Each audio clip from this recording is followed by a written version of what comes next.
आज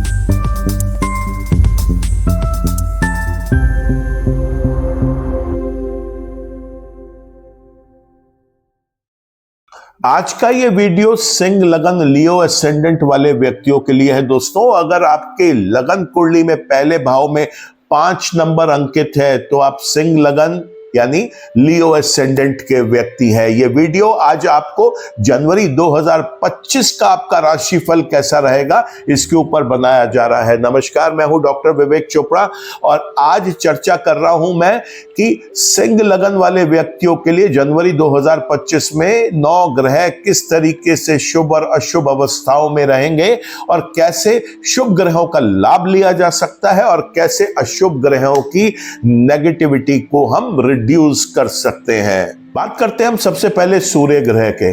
और सूर्य ग्रह इस लगन वाले व्यक्ति के लिए स्वयं लगन के मालिक भी हैं और वो 14 जनवरी तक धनु राशि में चलेंगे जो उनकी बहुत प्रिय राशि है। अपने से पंचम भाव में रहेंगे और मकर संक्रांति वाले दिन से इस महीने के आखिर तक वो रहेंगे कुंडली के 6ठे भाव में। तो जो 14 तारीख तक का उनका गोचर है ये इस लगन वाले व्यक्तियों के लिए अति शुभ समय है, लेकिन 14 तारीख से लेके महीने के आखिर तक उनका गोचर शुभ नहीं रहेगा। तो जो शुभ पीरियड है पहले उसकी चर्चा करते हैं। ये पीरियड लगन का स्वामी पंचम भाव में बैठा है तो पढ़ाई लिखाई के लिए बहुत अच्छा टाइम है। संतान के प्रति आपकी चिंताएं जो है वो खत्म हो जाएंगी। संतान के साथ आपका तालमेल बहुत अच्छा बैठेगा। कोई नया डिसीजंस लेने की सोच रहे हैं तो जरूर लीजिए। इस पीरियड में ग्रह आपको सपोर्ट कर रहे हैं।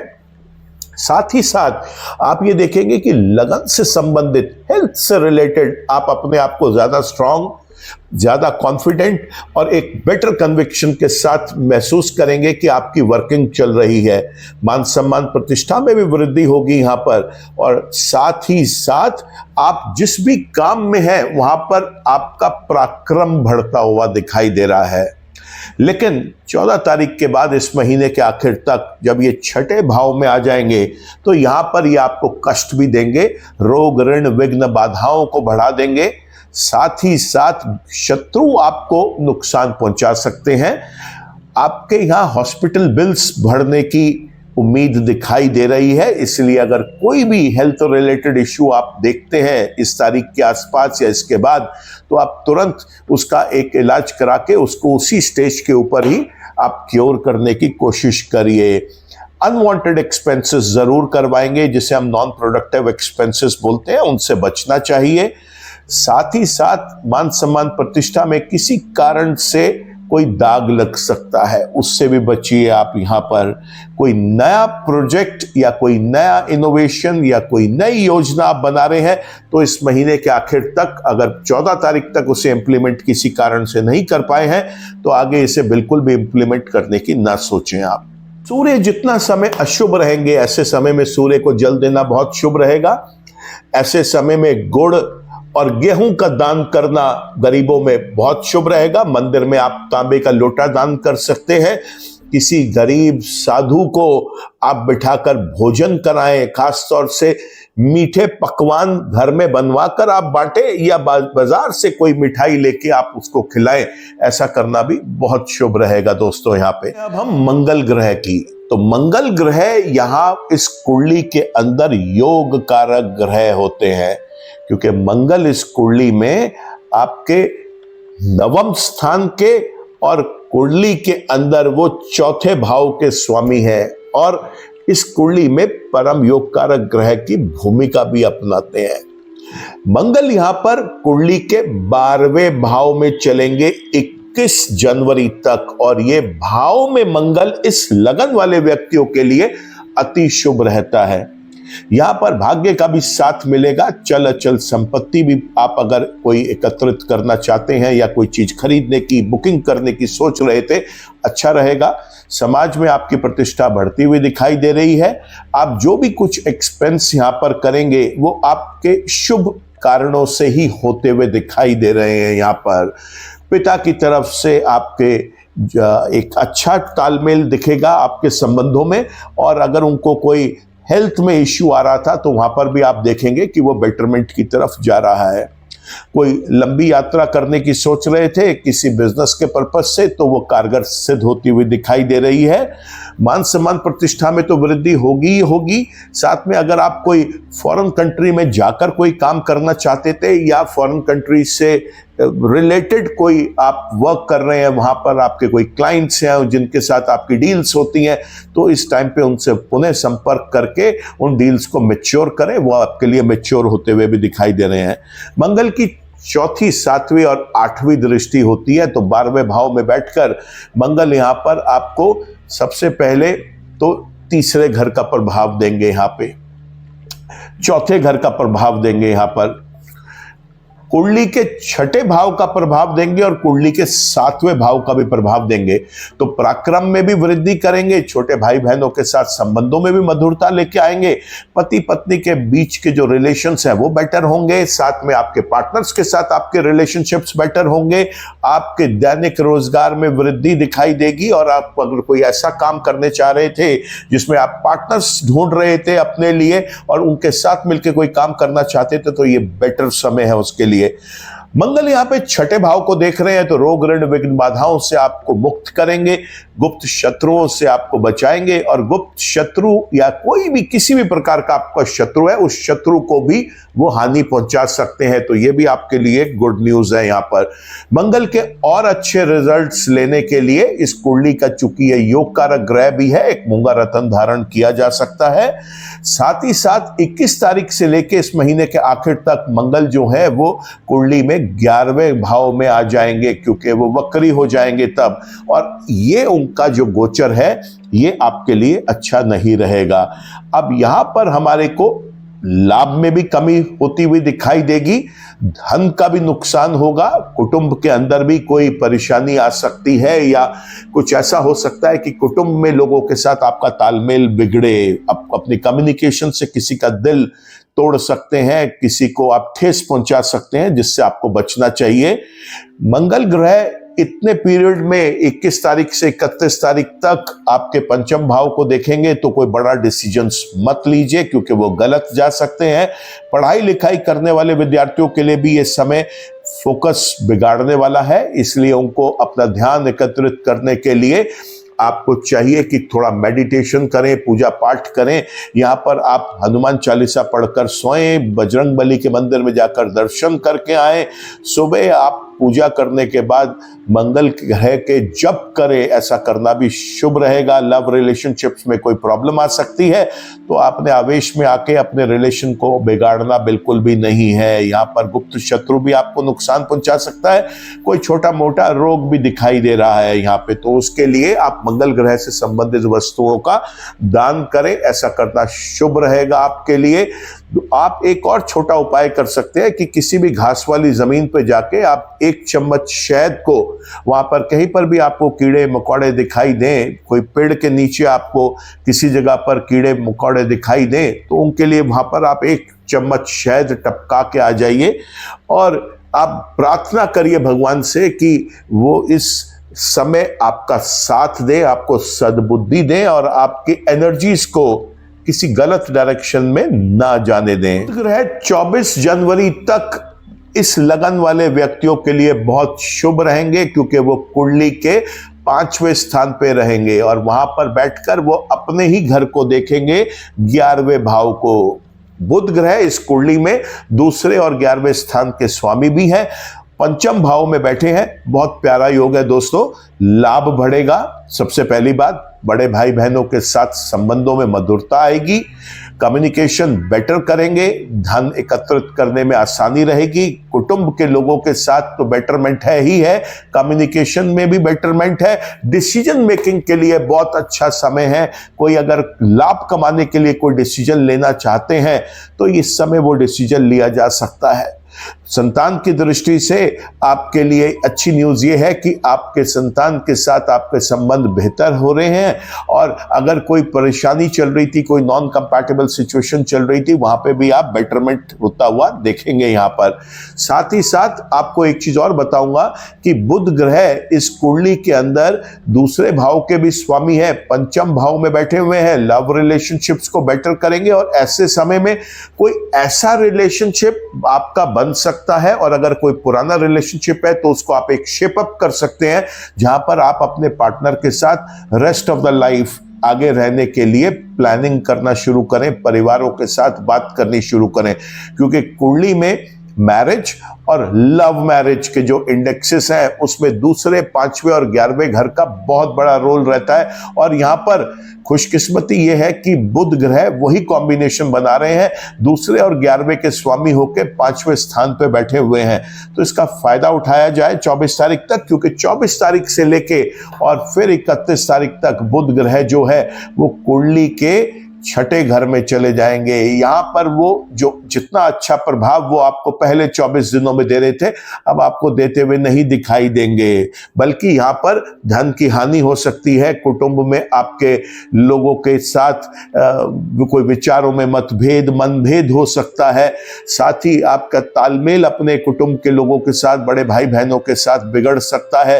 रोग, ऋण, विघ्न, बाधाएं सामने आ सकती हैं और शत्रु आपको नुकसान पहुंचा सकते हैं। अनवांटेड एक्सपेंसेस भी बढ़ सकते हैं, मान सम्मान प्रतिष्ठा में हानि होगी और हॉस्पिटल बिल्स भी बढ़ने की उम्मीद है यहां पर। तो इस समय बुध ग्रह के आपको उपाय करने चाहिए, और उन उपायों के लिए दुर्गा माँ की पूजा उपासना करें, गाय को हरा चारा खिलाएं और बुध ग्रह के जप करें। ऐसा करने से बुध ग्रह के जो अशुभ रिजल्ट्स हैं उसमें कमी आपको आते हुए दिखाई देगी।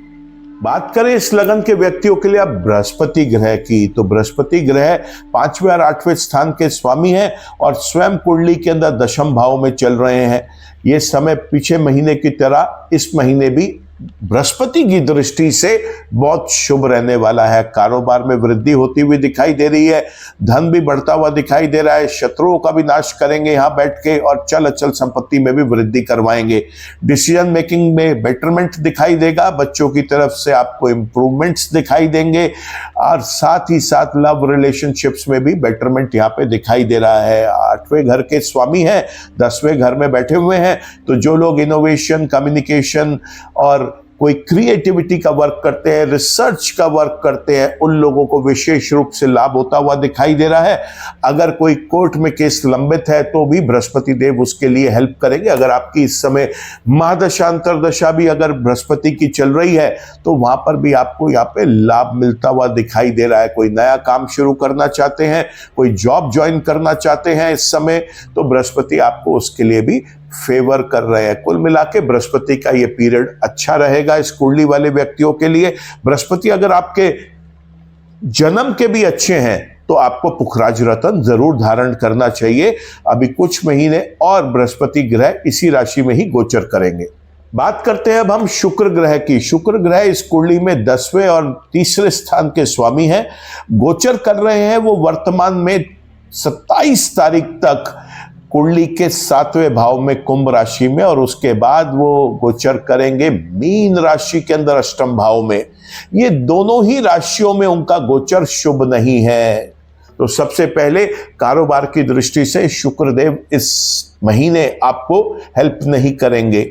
साथ ही साथ पराक्रम में भी कोई कमी आएगी, छोटे भाई बहनों के साथ संबंधों में कटुता ला सकते हैं। और कुंडली के अंदर 7वें घर में बैठे हैं तो पति पत्नी के आपस के रिलेशनशिप को भी शुक्र ग्रह वीक कर सकते हैं। पार्टनर्स के साथ भी कोई कठिनाइयां आ सकती हैं, और जो आपका जैसा भी दैनिक रोजगार है वहां पर भी आप कोई कष्ट आता हुआ देखेंगे। जब ये कुंडली के 8वें भाव में 27 तारीख से 31 तारीख तक गोचर करेंगे तो ये स्थान उनके लिए और ज्यादा खराब हो गया, क्योंकि अष्टम भाव में आने के बाद ये एक्सीडेंट्स के योग बढ़ा सकते हैं यहाँ पर, नंबर 1। नंबर 2, यहाँ पर जो लोग क्रिएटिविटी, इनोवेशन, रिसर्च के काम में थे उन लोगों को एक और यहाँ पे ब्लो मिल सकता है कि वो आपको यहाँ पर आपके वर्क को और ज्यादा डिले कर दे, या शायद आपको अपने वर्क में रिजेक्शंस का भी सामना करना पड़ सकता है। तो कुल मिलाकर शुक्र के लिए आपको पूरे महीने उपाय करने अति आवश्यक हैं। इसके उपायों में सबसे अच्छा है कि आप लक्ष्मी माँ और विष्णु भगवान की पूजा अर्चना करें। लक्ष्मी माँ की मूर्ति पर आप मंदिर में जाकर खीर का भोग लगाएं। कौवों को आप चावलों में दही मिक्स करके, उबले हुए चावलों में दही मिक्स करें, थोड़ी सी चीनी, थोड़े से काले तिल, सफेद तिल डाल के आप पक्षियों को खाने के लिए डालें। एक बाउल में पानी भरें, उसमें अपना चेहरा देख के वो पानी भी आप पीने के लिए पक्षियों के लिए रखें। ऐसा करने से आपको शुक्र की अशुभता में कमी आती हुई दिखाई देगी और ये पीरियड आप किसी तरीके से एक आगे स्ट्रगल के साथ ही, लेकिन आप आगे बढ़ जाएंगे। बात करते हैं अब हम शनि ग्रह की। शनि इस कुंडली में काफी समय से अपनी प्रिय राशि के अंदर अपने ही घर में गोचर कर रहे हैं।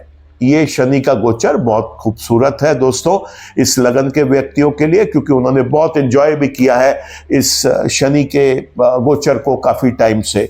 शनि 29 मार्च को यहां से निकल के मीन राशि में चले जाएंगे, तो बहुत कम समय बचा हुआ है कि इसका अधिक से अधिक लाभ उठाया जा सके। जो लोग विवाह करने की सोच रहे हैं उनके लिए ये अच्छा पीरियड है, क्योंकि है ही शनि इस कुंडली में 7वें घर के मालिक।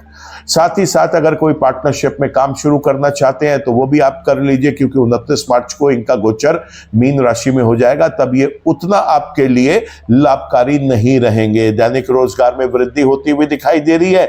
शनि यहाँ पे भाग्य का तो साथ देंगे ही देंगे, मान सम्मान में प्रतिष्ठा भी आपकी बढ़ाते हुए दिखाई दे रहे हैं यहाँ पर। साथ ही साथ शनिदेव इस कुंडली के चौथे भाव को भी देख रहे हैं दोस्तों, और चौथा भाव होता है चल अचल संपत्ति का, सुख भाव का, माँ का भाव है ये। तो माता जी के स्वास्थ्य में रेगुलर आप देखेंगे कि कोई इंप्रूवमेंट आ रहा है, उनके साथ आपका तालमेल बेटर हो रहा है। साथ ही साथ आप यहाँ पर यह भी देखेंगे कि समाज के प्रतिष्ठित वर्ग के साथ भी आपके तालमेल में शनिदेव इंप्रूवमेंट देने का पूरा प्रयास कर रहे हैं। अगर आप कोई वाहन या कोई भूमि या कोई भवन अपने निजी पर्पस से या कोई कमर्शियल पर्पस से लेने की सोच रहे हैं, बुकिंग कराना चाहते हैं, खरीदना चाहते हैं, रेंट पे लेना चाहते हैं, तो बहुत अच्छा समय है, इसको व्यर्थ ना जाने दें। कुल मिलाकर शनि का ये गोचर आपके लिए अभी शुभ रहेगा, इस महीने भी शुभ है। शनिदेव की पूजा अर्चना करें। शनिदेव के मंदिर में जाकर आप शनिवार के दिन एक चौमुखा सरसों के तेल का दीपक जलाएं और शनि चालीसा पढ़ें उस दिन वहां पर बैठकर। इससे करने से भी बहुत लाभ मिलेगा। बात करें अब हम राहु की, तो राहु कुंडली में पिछले काफी समय से आपके अष्टम भाव में चल रहे हैं और इस लगन में अष्टम भाव में राहु के बहुत अच्छे रिजल्ट्स मिलते हैं दोस्तों। यहां पर राहु आपको कोई भी ऐसा वर्क के लिए हेल्प करेगा जो कि किसी तरीके से जहां आप रहते हैं वहां से कोई दूरी पे हो, खासतौर से फॉरेन लैंड पे हो। यहाँ पर राहु देव जो है वो रिसर्च, इनोवेशन और क्रिएटिविटी वाले लोगों के लिए एक वरदान बन के बैठे हुए हैं। आप जितना उसका फायदा उठा सकते हैं उठाएं। आपकी रिसर्च को, आपकी क्रिएटिविटी को रिकॉग्निशन मिलेगी और वहां से पैसा भी मिलेगा आपको। राहु भी यहाँ पर आपको चल अचल संपत्ति एक्वायर करने के लिए हेल्प कर रहे हैं। माता जी की तरफ से आपके एक अच्छा कॉम्बिनेशन बनता हुआ दिखाई दे रहा है। उनकी स्वास्थ्य में भी राहु यहाँ पे हेल्प कर रहे हैं कि आपको प्रसन्न करें और उनका स्वास्थ्य ठीक रखें। यहाँ पर राहु जो है अष्टम भाव में अच्छे बैठे हैं, लेकिन राहु ने यहाँ पर बृहस्पति के भी फल देने हैं और बृहस्पति भी इस समय शुभ चल रहे हैं। तो कुल मिला के राहु का ये गोचर अभी आने वाले समय में कुछ महीने आपके लिए और ज्यादा बेनिफिशियल ही रहेगा। परेशान होने की आवश्यकता नहीं है।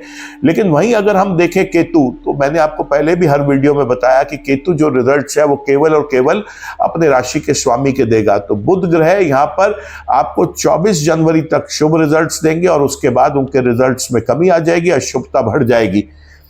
ठीक उसी प्रकार केतु भी आपको 24 तारीख तक ही शुभ रिजल्ट्स दे पाएंगे। इसके बाद बुध के गोचर के बाद यहां पर केतु आपको अच्छे रिजल्ट्स देने में सामर्थ नहीं रखेंगे। ऐसे समय में आपको केतु के उपाय करने चाहिए। भगवान श्री गणेश की पूजा अर्चना करनी चाहिए। गणेश भगवान जी की मूर्ति पर सुबह पूजा के बाद एक मोदक या एक लड्डू चढ़ाकर आंखें मूंद कर आप अपनी प्रार्थना करें। आंखें खोलकर इसी लड्डू को, मोदक को आप भगवान से प्रार्थना करने के बाद उनकी अनुमति लेकर आप इसे प्रसाद के रूप में आप ग्रहण कर सकते हैं। यहाँ पर रात के समय कुत्ते को रोटी खिलाना बहुत अच्छा रहेगा। किसी गरीब कोढ़ी को, किसी भिखारी को आप कंबल दान करें, ऐसा करना भी शुभ रहेगा। केतु यहाँ पे कुंडली में आपके बहुत अच्छे रिजल्ट्स देने के लिए सक्षम है। दूसरे भाव में बैठे हैं, यहाँ पर दूसरे भाव में बैठ के छठे, आठवें और 10वें स्थान को वो देख भी रहे हैं। तो ऐसे में उनके अच्छे रिजल्ट्स मिलेंगे आपको अगर आप केतु को बुध के साथ कोरिलेट करके चलते हैं। और अगर आपकी जन्म कुंडली में भी बुध ग्रह अच्छे थे, जिस समय आपका जन्म हुआ उस समय बुध सपोर्टिव थे, तो केतु यहाँ पे आपको बहुत अच्छे रिजल्ट्स देंगे। आपके दुश्मनों का सफाया करेंगे, रोग रिंडों से आपको दूर रखेंगे, आपको एक्सीडेंट से बचाएंगे, आपके प्रोफेशन में आपको हेल्प करेंगे, धन के अंदर आपकी वृद्धि होगी, परिवार में आपकी प्रतिष्ठा बढ़ाएंगे और साथ ही साथ आपको कम्युनिकेशन से बहुत बेटर करेंगे। अब बात करते हैं हम चंद्रमा की। चंद्रमा देखिए इस कुंडली के अंदर प्योरली नेगेटिव प्लैनेट है, क्योंकि वो कुंडली के 12वें स्थान के स्वामी है। तो ऐसे व्यक्ति को सिर्फ इस महीने ही नहीं, पूरी जिंदगी आपको शिवलिंग पर जल चढ़ाना चाहिए, गरीब बूढ़ी औरतों की मदद करनी चाहिए, उनको दवा, उनको खाने पीने का सामान और साथ ही साथ उनको वस्त्र दान करते रहने चाहिए। यहाँ पर चंद्रमा के जप करने अति आवश्यक है। रोज सुबह और रात में सोने से पहले आप चंद्रमा ग्रह के जरूर बैठकर मंत्र जप करें। ऐसा करने से चंद्रमा की नेगेटिविटी आप तक नहीं आ पाएगी, या ये कह लीजिए कि उस नेगेटिव में कुछ कमी आ जाएगी। आपके सफेद चीजों से आपको दूर रहना चाहिए, सफेद चीजें केवल आपको दान करनी चाहिए यहाँ पर। तो मुझे उम्मीद है कि ये सारे उपाय देखकर आप अपने जनवरी 2025 को अच्छे से प्लान करेंगे। अब आपको पता है कि कौन सी डेट्स में कौन से ग्रह आपको सपोर्ट कर रहे हैं और किस जगह सपोर्ट कर रहे हैं, और आपको ये भी पता है कि कहाँ उनका सपोर्ट आपको नहीं मिलेगा, कहाँ वो आपके लिए अशुभ रहेंगे और उसके लिए आपको क्या उपाय करने हैं। मैं उम्मीद करता हूं कि आपको ये वीडियो पसंद आया हो। अगर आपको वीडियो अच्छा लगा है तो आप इसे जरूर लाइक करें, कमेंट करें, शेयर करें। अगर चैनल आपने सब्सक्राइब कर लिया है तो थैंक यू फॉर दैट। आपने अगर नहीं किया तो मैं रिक्वेस्ट करूंगा कि आप इस चैनल को सब्सक्राइब करें और बेल आइकन को भी एक बार क्लिक कर लें ताकि आगे के अपडेट्स आपको मिलते रहें। ईश्वर आप सबका भला करे दोस्तों। नमस्कार।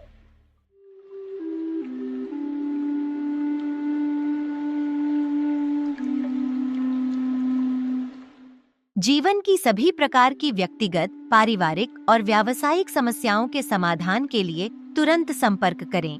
डॉक्टर विवेक चोपड़ा, PhD, गोल्ड मेडलिस्ट, विश्व विख्यात ज्योतिषाचार्य एवं वास्तु एक्सपर्ट। कॉल अथवा व्हाट्सएप करें 9311131069 9212431069।